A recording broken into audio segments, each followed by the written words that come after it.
game. Arsenal won, Manchester City won.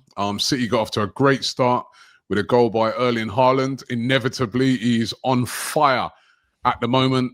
Scored during the week as well, scored for his country as well. Previous to that, 5 goals.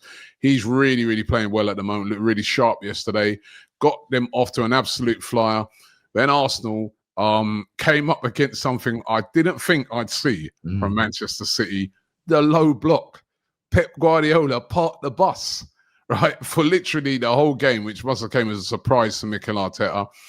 Arteta, for me, got it all wrong at the start with his team selection, and it was a hot debate. I mean, we do a starting 11 show over on AFTV, and before the game, we were all totally baffled by the team that he'd gone with, why he hadn't gone with Eze in the starting lineup, why he'd gone with what we thought was quite a negative team, especially in the midfield, bringing Trossard in as well on the left-hand side, and it backfired.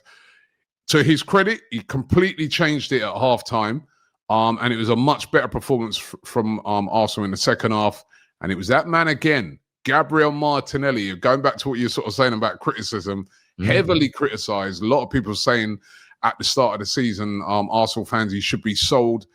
This is 2 games in a row now. He's come up with big clutch moments, a fantastic finish after an assist by Eze, who in my opinion should have started from the beginning. Great assist by him and a great finish by Martinelli. Still had it all to do, especially when you're dealing with a goalkeeper like as big and as imposing as Donnarumma.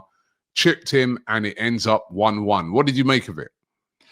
On the goal, I think it's one of the, I mean, I'm not an Arsenal fan, but even as a non-Arsenal fan, on the goal, the margin for error on everything there is like minute. The ball from Eze is pin perfect, and then the finish is pin perfect as well. It was such a good goal, and you can't take that away from those 2 players. It was brilliant. And maybe with Martinelli, that's what his role is. Maybe it is a player off the bench, because we talk about Arsenal and squad. And, you know, I think a lot of fans are like, oh, they're not in the starting 11, you need to sell them.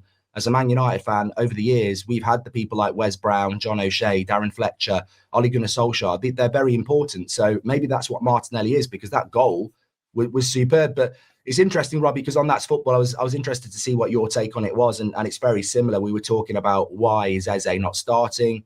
The midfield was a little bit defensive. And also, I don't know what your thoughts were, but I think that in that game, you've got to score first. And I've noticed it with Arteta, and he did it in the second half. I didn't see a massive difference between Madueke in the first half and Saka in the second half. There's a huge difference when they're on form, but I don't see a difference when one of them is just coming back from injury. And that Saliba selection, that cost him the goal. Like, Saliba's one of the best centre-backs in the world, but he is not. You know, he's just coming straight back into the team. He's got to go with Haaland. Yeah, he's got to go with Haaland. He doesn't... and it's an easy goal for Man City. I think Saliba's got to control that back line better. And the minute Man City score first, and then, like you say, they go park the bus, it becomes a really difficult game for Arsenal. We spoke about it being a must-win game on Friday. I think in the circumstances, a point is very good. But I do think he could have coached the win if he'd gone for it a little bit more. I think that criticism is fair. Yeah, no, I think the criticism is totally fair, because I was criticising him before the game when I saw the team. I was like, well, you know, if you win the game, fair play, you're going to, you know, but if you don't win this game now, with the selection that you've made, right, I just couldn't get my head around it. And the sort of that midfield of Mikel Merino, Zubimendi, Declan Rice, it hasn't really worked. All right, it worked during the week against Athletic Bilbao, but that's away from home. Europe as well. At Liverpool, we ended up losing that game. What it does is Mikel Merino in particular, he's not a creative player. He's kind of like a box-crashing, box-to-box midfielder, or he can play, as we know, as a striker. But he's not a creative player. So you saw him in the first half. He'd get the ball and he'd dwell on it too long. He'd turn. You know, whereas you see Eze, as soon as he got into that position, straight away, forward passes, looking to, you know, to hurt the opposition. And I thought Madueke was very unlucky to get taken off, because he was out there in that first half. But I thought him and Saka, you know, Eze and Saka, that sort of combination between the two of them, all of a sudden, that's a big problem for Man City. You could see it. I was surprised at how defensive Man City were. I've never seen them as defensive. They were barely in Arsenal's half.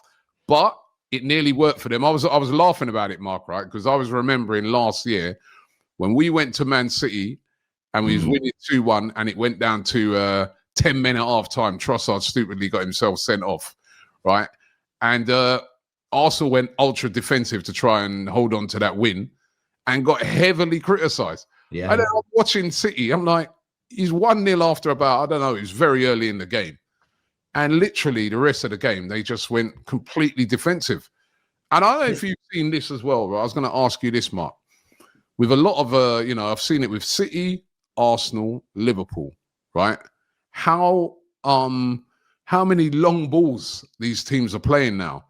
How many times they're taking long throws? Donnarumma yesterday, Arsenal yesterday took a load of long throws. Donnarumma yesterday, I can't remember him playing the ball out from the back once.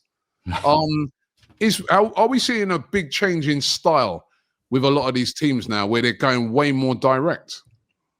Well, I watch a lot of the Bundesliga, obviously, because we've got the game on a Friday night, and the volume of goals in that game is in those games compared to the Premier League is incredible. I mean, we had two. I don't know how many 0-0s we had at the weekend, but there was a few again where it was 0-0 at half time.